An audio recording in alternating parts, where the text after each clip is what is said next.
Time now for today's front page for Thursday, September 14th, 2023. National news this morning. President Biden's administration sent a memo to the media talking to them about how to cover the impeachment inquiry that Republicans have laid on the administration. This from NBC News. The White House sent a memo to U.S. news organizations yesterday calling on the media to scrutinize the House Republicans' demonstrably false claims surrounding their impeachment inquiry into President Joe Biden. It's time for the media to ramp up its scrutiny of House Republicans for opening an impeachment inquiry based on lies, said the memo, which was addressed to editorial leadership at media outlets. Quote, when even House Republican members are admitting that there is simply no evidence that Joe Biden did anything wrong, much less impeachable, that should set off alarm bells for news organizations, unquote. Ian Sams is the guy who wrote this memo, a spokesperson for the White House. He works for the counsel's office.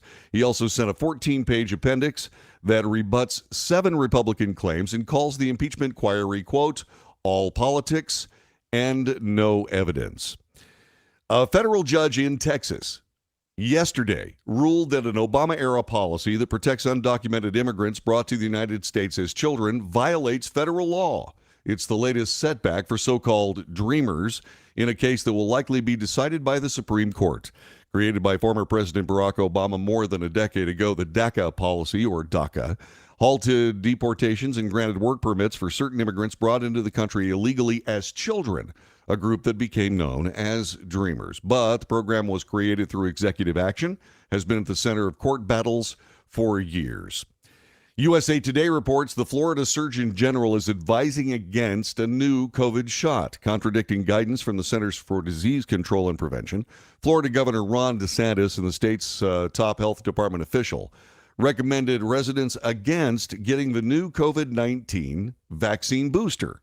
Florida Surgeon General Joseph Ladapo and Republican Governor Ron DeSantis, who is also running for president, discussed the state's new vaccine guidance yesterday during a panel discussion with health professionals who were critical of the new shot. Ladapo announced that state officials will warn anybody under the age of 65 against getting the new boosters recently approved by the FDA.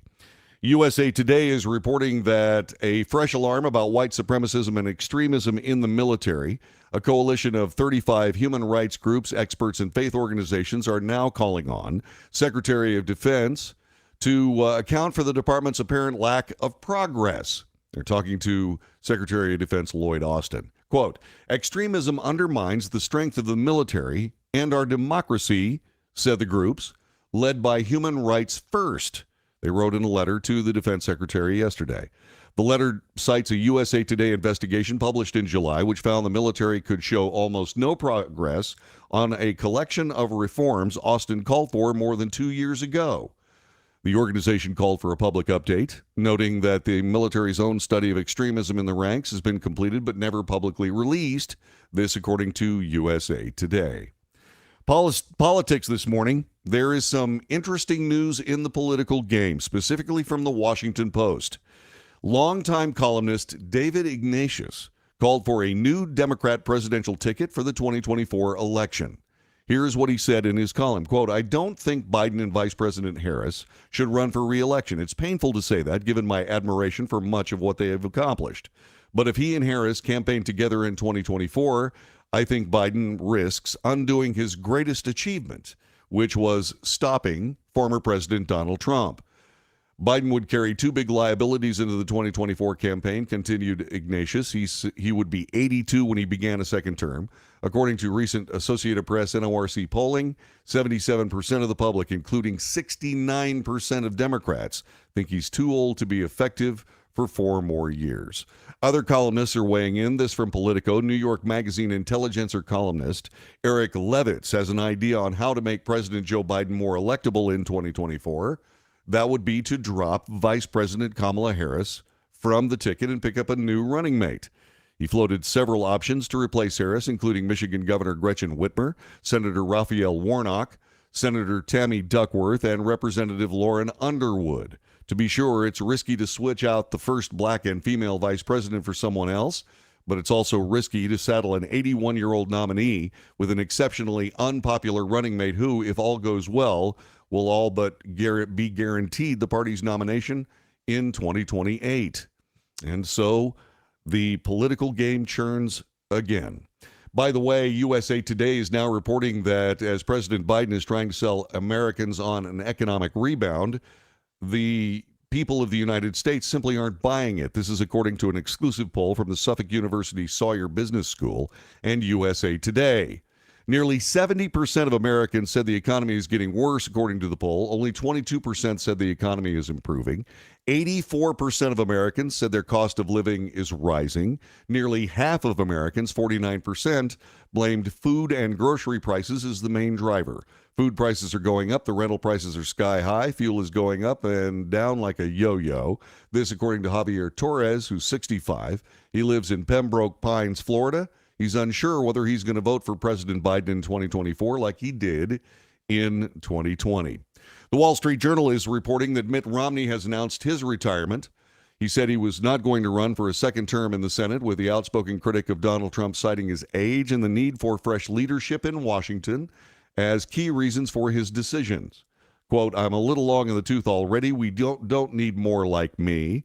The issues of the day relate to China, climate change, AI, and a lot of guys in their 80s don't know how to deal with those issues." Romney's 76. He'd be 83 at the end of his second term. His planned exit underscores the shift in the Republican Party in recent decades to a more populist direction, personified by President Donald Trump. There's no question, this is a quote, that the Republican Party today is in the shadow of Donald Trump. I represent a small wing of the party. I think ultimately we will see a resurgence. In state news today, out of California, parents and staff are claiming a California school district is targeting LGBTQ pride flags after the board voted to forbid the display of banners other than American or California state flags. Trustees representing the Sunol Glen Unified School District in East Bay, which serves 270 K through 8 students, made their decision at a Tuesday meeting. When a school starts endorsing any particular point of view, it can be divisive, said board president Ryan Jurgensen when asked to explain the proposed policy. Quote, "The school should be inclusive of all. Individual viewpoints are irrelevant. I prefer to seek more for what unites us as a school." Out of Illinois, a teachers union boss yesterday defended her sending her son to private school after being accused of hypocrisy. CNN primetime host Abby Phillips interviewed Chicago Teachers Union President Stacey Davis Gates to address the widespread criticism she's receiving for sending her son to a private school for its sports program. Phillips asked, "You've likened past private schools of today to, quote, segregationist academies of the Jim Crow South. Why then send your child to a private school after speaking out so publicly against them?" Davis Gates replied, "I didn't speak out against private schools. I spoke out against school choice. School choice and private schools are two different entities." She then went on to define what school choice was in an August 2022 post to X. She said that school choice was actually the choice of racists, was created to avoid integrating schools with black children. Now it's the civil rights struggle of our generation. That's today's front page.